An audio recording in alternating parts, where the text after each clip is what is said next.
Bismillahirrahmanirrahim. Assalamualaikum warahmatullahi wabarakatuh. Selamat pagi semuanya. Apa kabar semuanya? Semoga kalian dalam keadaan sehat walafiat ya. Oke, pada pertemuan kedua ini kita akan mempelajari tentang klasifikasi materi ya. Materi ini merupakan lanjutan dari pertemuan yang pertama gitu ya. Tapi sebelum kita memulai pembelajaran, ada baiknya kita berdoa terlebih dahulu, berdoa menurut agama dan kepercayaannya masing-masing. Berdoa dimulai.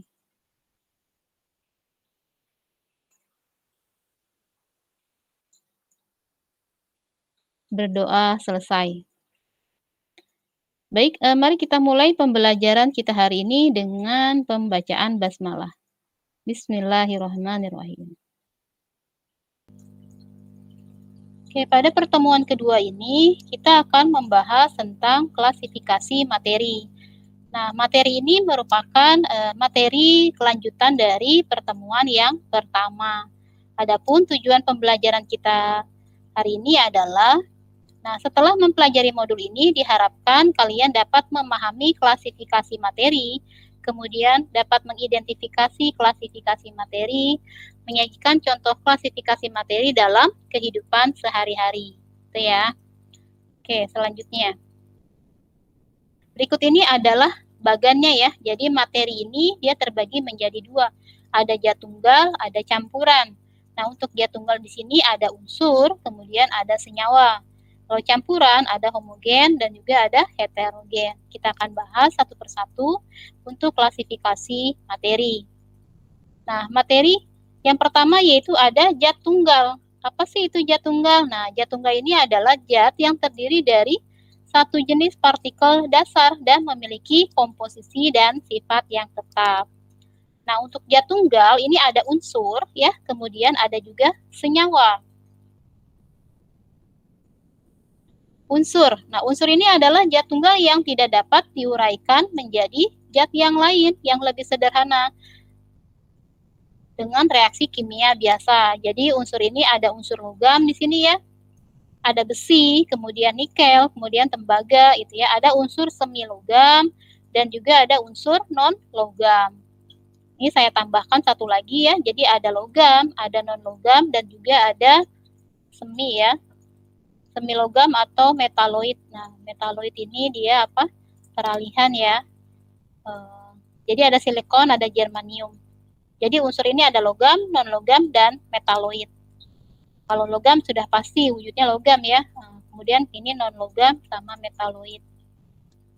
Kemudian yang kedua yaitu ada apa? Senyawa. Nah, senyawa ini adalah zat tunggal hasil penggabungan dua unsur atau lebih dengan perbandingan tertentu melalui reaksi kimia.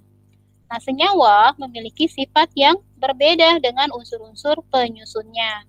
Nah, misal di sini ada dua atom hidrogen dengan satu atom oksigen membentuk molekul air atau H2O gitu ya. Jadi kalau senyawa ini dia gabungan antara unsur-unsur. Misal di sini adalah hidrogen ditambahkan dengan oksigen. Jadinya misalkan H2O di sini. Berarti di sini ada dua atom hidrogen ya. Kemudian ada satu atom oksigen. Kalau unsur, nah kalau unsur ini contohnya seperti apa? Seperti besi, jadi Fe, kemudian ada nikel ya, kemudian ada tembaga, atau unsur ini H itu ya, kemudian O itu ya. Nah itu unsur dan senyawa. Kemudian yang kedua yaitu ada apa? Campuran. Nah campuran ini adalah gabungan beberapa macam zat dengan komposisi yang tidak tetap. Campuran dibagi menjadi dua, ada homogen, ada heterogen. Lalu bedanya apa homogen dengan heterogen? Nah, kalau homogen itu campuran antara dua zat atau lebih yang partikel-partikel penyusunnya tidak dapat dibedakan lagi. Itu ya, tidak dapat dibedakan lagi. Contoh di sini adalah larutan gula. Nah, misal kalian mau buat apa namanya larutan gula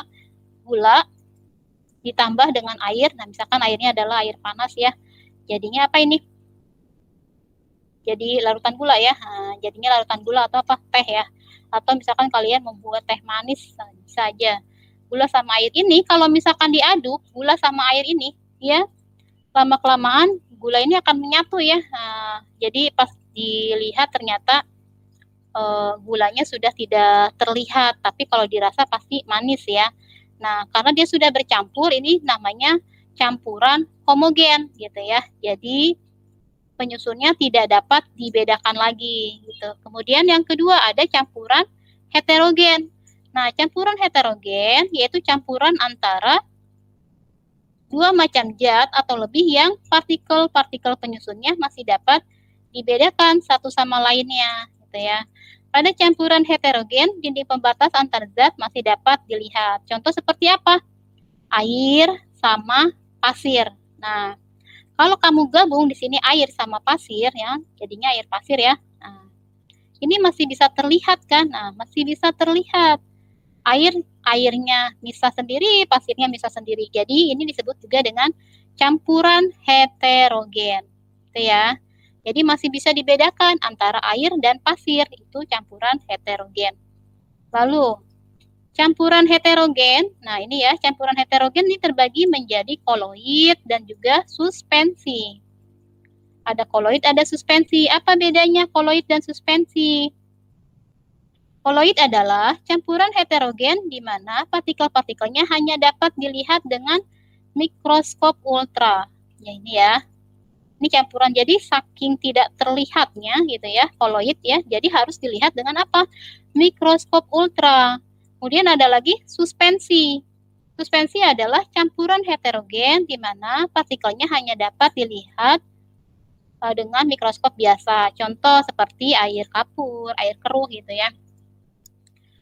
Atau air dan pasir gitu ya, itu kan terlihat sekali ya perbedaannya, itu termasuk ke dalam suspensi ya. Di sini ada tabel perbedaan antara senyawa dan campuran. Nah, kalau senyawa sifat penyusunnya gimana, dapat berubah atau tidak tampak ya. Kalau campuran itu masih tampak. Komponen pembentuknya dari 2 unsur atau lebih. Kalau campuran dapat berupa unsur atau senyawa atau keduanya. Jumlah komponen penyusunnya, kalau senyawa itu perbandingan komponen penyusunnya selalu tertentu. Kalau campuran, perbandingan komponen penyusunnya tidak tertentu. Lalu apa perbedaan larutan, koloid, dan suspensi? Nah, perbedaannya adalah jumlah fasenya. Kalau larutan itu jumlah fasenya 1. Nah, ini ya, jumlah fasenya itu 1. Kalau koloid jumlah fasenya itu 2, suspensi jumlah fasenya 2 gitu ya. Karena dia kan homogen, tidak terlihat, jadi antara air sama gula ya, makanya di sini jumlah fasenya cuma 1. Kalau koloid sama suspensi, ini kan suspensi ya, masih bisa terlihat ya. Jadi jumlah fasenya 2. Kemudian distribusi partikelnya. Distribusi partikelnya di sini kalau larutan itu homogen, kalau koloid itu heterogen. Kemudian ukuran partikelnya ini untuk larutan kurang dari 10 pangkat min 7 cm. Kalau koloid 10 pangkat min 7 sampai 10 pangkat min 5 cm. Kalau suspensi berarti 10 pangkat min 5 cm. Ini ya.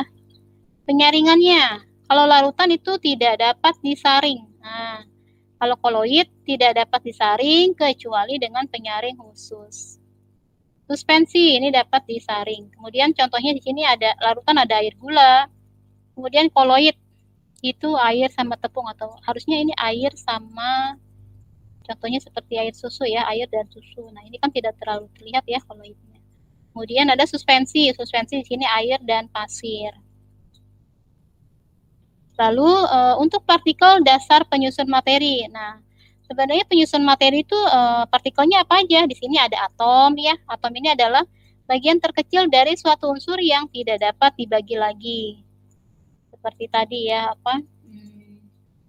unsur misalkan Fe. Fe itu berarti terbagi lagi nih menjadi bagian-bagian terkecil. Kemudian yang kedua ada molekul. Molekul ini adalah gabungan dari atom-atom. Gabungan dari atom-atom yang sejenis disebut molekul unsur. Kemudian di Misalnya partikel penyusun gas oksigen. Sedangkan gabungan dari atom-atom yang tidak sejenis itu disebut dengan molekul senyawa. Contoh misalkan di sini oksigen. O2. Nah, oksigen kan O2 nih, berarti kan gabungan antara O dengan O. Ini disebut dengan molekul unsur. Kemudian ada lagi di sini apa? CH4 ya, metana ya. Metana itu CH4, berarti dia gabungan antara C dan juga H. Hanya ada berapa? Hanya ada 4. Ini disebut dengan